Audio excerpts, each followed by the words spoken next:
show. She a video vixen. Director's cut when I cut, it's the shit you been missing. Let me put you on game, then there's history written. Type of shit like I'm Will, spitting up out her feelings. Got 2 chains on, but it's nothing. She wanna sit on daddy's lap, cuffing while we fucking. Hella wet, better yet. Hey, what's good with everybody, man? I hope everybody's having a productive day, feeling blessed, and like I always say, it's one life, one chance. We only got one chance to do this right. Let's get it done. With that being said, we're gonna change it up for today, man. We want to say everybody Merry Christmas. Merry Christmas. Have a Happy New Year, and we wanted to hit the YouTube talking about our little childhood stories, the ones that we're fond of, the memories that are gonna make y'all laugh for this Christmas Eve or this Christmas Day. Stay tuned. So, with that being said, y'all already know my brother Kid Kane in the building. Kane, you already know what it is. I got some positive feedback from the last time he dropped the video. You guys liked his stories, so I'm gonna let you tell his stories from his childhood, what it was like growing up with a gang member brother. You feel me? What was it like? How are we so different? Why are we so different? All right, hold on. Just hold on. Before I say anything, y'all, peep the fit check. Look at his fit check. Look at my fit check. You feel me? Two different people. You feel me? Growing up with this guy, though, this guy, yeah, he's smiling because he knows what's going to happen. It was a little different, you feel me? Obviously, he's older than I am, so we had that, you About know. a year and a half, bro. You look 30, bro. I'm 35, bro. I'm not gonna lie, bro. I'm not gonna lie. He used to beat him all the time, you know. Still does sometimes, you know. But yeah, we was those kids, man. Like we was those the ones in the mud playing in the dirt. You know, back in the days when they had the marbles and the jacks or whatever. You know, nowadays kids have iPhones and Nintendos and all this crazy stuff. And nah, man. Remember the rubber band guns? Yeah, the rubber band guns. We used to cut the top of the 2 liters and put like a balloon on the back of the 2 liter and then start shooting beans at people until we started shooting cars with windows and shattering shit and we got in trouble. We used to play Pogs together. We actually grew up. Tell the story about the Pogs in the store. Tell the story, bro. See, this is what happened. Tell We went to a store when we were young. Right after he got my Chucky doll evicted from the house, on some Big Brother shit. We go to the store. He decides to steal Pogs. No, you you stole them up. Oh my God! Look at I didn't come for the slander, bro. Hey, bro, you put him in your. So what happened was. Oh my God! In my school, when I was living in Albuquerque, New Mexico, we used to play Pogs, and I used to like all the Mortal Kombat Pogs and like the Slammers. And I needed some Pogs. I was losing a lot of my Pogs, so he had some overalls, and we were about to take family pictures. And I said, you know what? I need some Pogs, man. I need to come up, man. I need to hit a lick.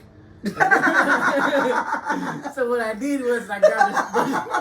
How are you, bro? I'm talking about I need to hit a lick at 10 years old. I was like 10 or 9 or 8. God, so I looked at him and I just started stuffing all his pockets. Because he was the kid that he couldn't get in trouble. Even if he got in trouble, my mom would favor him. My mom loved him. My mom adored him. I would get spanked if I flicked a booger at the wrong person. So I stuffed him in his pockets.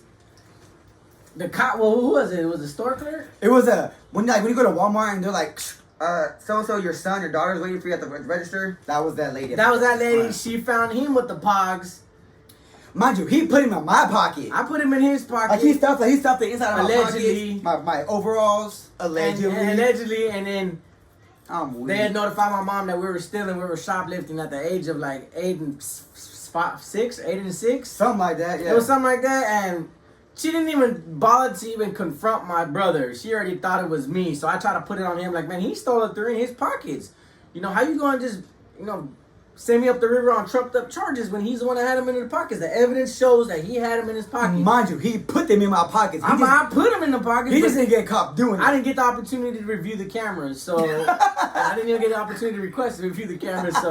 So we're walking home. No, we're actually walking to a photo shoot, a family photo shoot. Bro, we should show him the picture. I'll show you guys the picture. In the picture, I'm in the background thinking I'm not going to get spanked, so I'm smiling like this. And he's on the bottom of the picture like I'm just like, I already know him. Sad. Because I know I got caught, so we're like... So he's about to get, I'm thinking he's going to get spanked. Nope. As soon as we get home, she yells at him, he starts crying, he runs in the corner, and I get beat with a belt. Because my mom already knew he was a trouble child. He fucking put the Pogs in the thing, and right here. I got caught. He didn't, but my mom knew. So as far as back I can remember, I used to get in trouble since we were kids. One time he actually did something to himself and told my mom that I stabbed him in the eye with a pencil. No, you're lying. No, you're lying. Tell him the story. What Take happened. the cap off. Take the cap off. You capping. Hey, Oh my what God. happened? All right, so check it out, man. Let me tell my side story, right? Because there's your side, there's my side, and there's the truth. All right. So check it out. We're living in you know where we're living at, and we're upstairs, right? Our room's upstairs. And Oh, we're living on Tulare on Cross Street. Yeah. The brown apartment. Yes, and we're moving out. You know, we're moving out, and our room was empty. So you know, I'm like on one corner of the room. My brother's on the other corner, right? And he had like a little golf ball, and like you know, we're throwing it to each other. You know, while my mom's moving and stuff. We just just being kids. You know. I'll say this. I tested the waters a little bit. I tested the waters just a little bit. So my brother liked to draw as a kid, he still does, but like that was his thing. So he always had like a sharpener and a pencil, and he was sharpening a pencil. And he threw the golf ball at me, and I didn't want to throw it back. I kind of just like looked at it for a little bit, and he was like, I can hear him say like, throw it back, I didn't throw it back, and I just remember looking up and boom, this guy right here got that damn pencil that he just sharpened, and he just chucked it at me, and it got me right in the eye. And mind you, okay. Let's back it up a little bit. For this guy. So that was twice in the same eye, okay? That right there was one time. But like, there's a series of events, okay? I'm gonna tell stories. Because my left eye right here is all jacked up because of you know who over here. You know? Yes. It was his idea. No, the day that I had a baseball game, remember? Yeah, he had a baseball game. We were playing. And we were mad at each other. We were throwing rocks at each other, Yeah. And I kept hitting you with the rocks, and you kept missing. So then I had this all metal bat. You feel me, like the ones your grandma has, when intruders, the big old metal bats and shit. Yeah.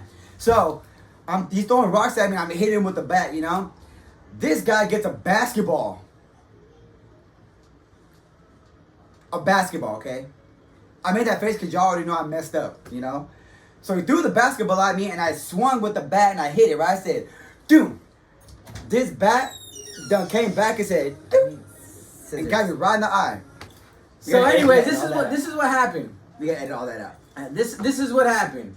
I threw the basketball at him, and numbnuts over here just decides to swing the bat, and I just see the bat go bah bah, and it split his eye, but I just see him fall, and I just look like, oh damn, and I see him like he did a 360 like 8 times in the alley running, and then he gets back up, and I run towards him like, you okay? And I just see his whole eyebrow split open and a bunch of meat hanging out. Dude, I panicked.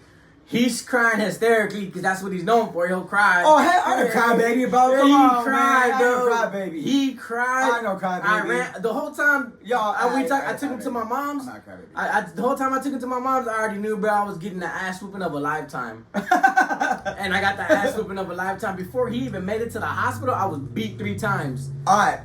Get him to the hospital. Up here he comes out the hospital, babying him. I had an He got all kinds stitches. of toys. He got a new bat. All kinds of stuff, man. That's how our childhood was. I was the problem child. He was the good kid. But in reality, he was the ringleader. Started the shit. I'd take it too far, and he'd get out. And then he would get babied, and I'd get my ass beat. That's And I'm over here like, oh. all he had to do was look at my mom and go. And next thing you know, she's swinging at me with the bat, and she's like, "How could you do that to your brother?" That's pretty much how this relationship's been since we were babies, bro. But Okay. one of my fondest memories is that how when you're young and your mom throws you both in the bathtub and just to take you guys bath and we're playing with toys. I remember sitting on the opposite side of him, and I just see a big old long turd floating my way. Oh my God. And I was like, Bro. so I started panicking, I started screaming, and he's just sitting there with a turd floating at him, and he's laughing at me. That was like one of my first memories. That he took a dump in the tub when we were together. We were babies. That's like one of the only ones I remember when we were like kids. Remember that? It was like a long turd, and it was just floating underneath his butt all the way towards me like a submarine chocolate. That's what it was. Remember that? Y'all hear this guy? You remember that? Yes, I remember this shit. Okay, then so Oh don't let him deny it, bro. But he took a dump in the tub, man. I had to get out of the water. But overall, growing up with him, we got along. We knew how to play with each other, but we had differences. He loved toys. I like. If you haven't noticed, I'm still a kid at heart. You see the collection? Y'all see the collection? We got the Toy Story. We got the Ultimate Warrior. You feel me? We got all these little Power Rangers. Except the But he put him I'm down. still a kid at heart. You feel me? So Yeah, he used to be in his room, and he would That's crazy because when I was younger, I used to make fun of him all the time because when we got into our breakdancing phase, he took it to the extreme. He actually loved to dance. I did it for a little while, then I started gangbanging like, "What's up, fool?" Straight up. He said, "What's up, fool?" Straight up, thug life, homie. He continued to breakdance, and then I started making fun of him for that. So that's why I think we drew the line when we were younger, and I wanted to do my own thing. I wanted to sag my pants and wear red rags and red shirts. He actually did his own thing, and you know, I'm thankful. I'm thankful that he didn't take the route that I did, because I wouldn't want to see nobody in prison. I didn't like my prison little route. So to know that he actually chose something better for himself is actually a blessing in itself, because there was a point in time like I wanted to get him to gangbang. I took him on fights. I took him on shootings. I didn't take you on shootings in high school when you were in high school. This dude made me beat up people in high school for him, bro. I was like Smokey. He was like Debo. Yeah. That's how it happened. Yeah. One time I had him in the backseat of a car. I told him it was one of my homegirls was gonna get into a fight, and he was right there, and he's like, "Hey, let me get in the car." So I told him, "Man, you know what? Come on." He was by himself at the pad. My mom was bar hopping, and she went driving. When I took him driving with my mom was a bar hopper. She likes to drink at the bars, man. She was one of those. She'd party all weekend and leave me and him by ourselves, like unattended. For And now you know why we're rebels. We're rebels, so we didn't care. We didn't want mom home. We wanted to do our own thing. So I take him on a run. We go to the park. We see the homegirls fighting. He's excited, and then we're just driving in the streets in Porterville. And we see some Southerners on a car, and we're trying to shoot him. And the whole time he's right there like, "Bro, get him, bro, get him!" And I'm hanging out the window trying to shoot. And then I look back. I'm like, "Hold on, I got my little brother in here, bro. He's getting way too excited for violence." So I had to drop his ass off home because he was going too far. Like, Hey man, I was mad. I was like, "Bro, come on, man, come on." And then I would leave I had a little Deuce 5 brownie. I left it under his pillow when he'd go to sleep. And I was like, damn, I was This ready. guy used to hide all kinds of, this, that, the third, on like in between my sheets and stuff. Like I'd be sleeping on the bed and waking up like all these hard places of different military equipment, should I say? Yeah. I used to, because I didn't want my mom finding it. I couldn't carry a 12 gauge on the streets, so I put a 12 gauge in his clothes, like right there, and where his shoes, because he always had a pile of clothes, and I would tell him like, "Hey, fool, don't touch my shit, bro. Don't touch my shit. Don't be acting bad with your friends with my shit." And then he'd be all right there underneath his clothes, and then I would leave, and that's how I was with my little brother. You know, he used to dress fly as shit when he was in high school. So I used to wait till he was asleep, and I come in, I steal all his clothes. Take all my clothes. I'll wake up one day and I have my Air Forces missing, my shirts missing. This guy took my friend's shoes. I took his friend's shoes. I don't even remember that friend's name anymore. But if you're out there somewhere, bro, my bad. You didn't get your shoes back. Apologize for that, bro. My bad, bro. Yeah, dude. I would borrow his clothes because he dressed it nice, man. He used to look up to Usher. When G Unit came out, he had every G Unit outfit shoes, out. I had the outfits, I had the little spinning chain. He had the Southpoles. Me, I'm over here with Pro Clubs, the Ben Davises, the Dickies, and Cortez. Remember the Interstates? The Interstates. And then I would go to his. I would go home. I would go where he was at, and I would be like, because my mom kicked me out the house, and I would go and I'd borrow his clothes, and then he'll be calling me like 3 days later, like, "Hey, bro, where's my what was that fool's name? Carmelo Anthony jersey." I'm like, "I got it. I'll bring it back in about a week." I was just running amok on the street, smoking dope, putting in work. And I give it back to him full of gunpowder and be like, "Here, fool, you can have your shirt back." I'm over here like, I don't want this no more. That's how I was growing up. That's how I was growing up with this, man. So, you know, overall, the way I see it, I think everybody here on YouTube, everybody's gonna have a different sense of what their brotherhood and what their childhood grew up like. You know, what was your guys' fondest memory growing up with a brother and sister? You guys let me know in the comment section. We just want to share some funny stories with you. He's an over-exaggerator. I didn't beat him up the whole time. He's lying. This fool's lying up the Hey, ass. there was times... He's lying up the ass. My eye has like it's like a lazy eye because of him. We used to lock him outside with all the younger kids his age and tell him they had to fight in order, and whoever won would come back In order to come inside. He used to call Candyman on me. He traumatized me as a kid. To this day, he's afraid of the Candyman movie. Why? We're not talking about that. Well, that's gonna be for another video. That's gonna be for another video. But he does not like the movie Candyman and what happened to us in Albuquerque. And then hell no. Yeah, but I'll tell you guys that in another video. No, we're not doing that. And then we actually went to watch the new Candyman, and he was freaking out to go watch. No, you're lying. Oh my, bro, G's lying.